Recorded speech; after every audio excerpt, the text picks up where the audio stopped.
Assalamualaikum dan salam Malaysia Madani. Bak kata mutiara, tak kenal maka tak cinta. Maka sebelum saya memberikan ucapan saya, izinkan saya memperkenalkan diri saya dahulu. Saya Ahmad Nazim Yofi bin Muhammad Azhar dari Sekolah Menengah Kebangsaan Dengkil.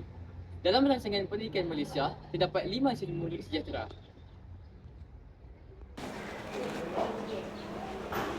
Assalamualaikum Guru. Waalaikumsalam warahmatullahi wabarakatuh. Yang pertama, beradab.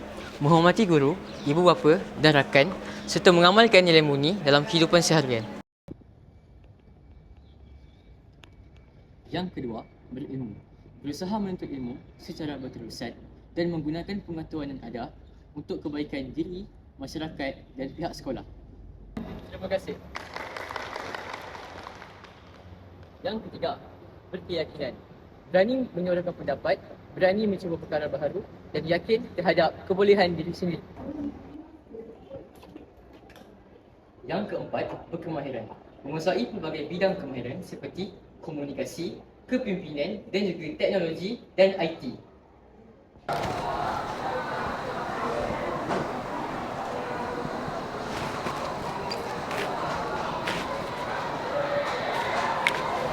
Yang kelima, berdaya tahan. Seseorang yang mampu menghadapi cabaran dengan efisien dan tidak mudah berputus asa.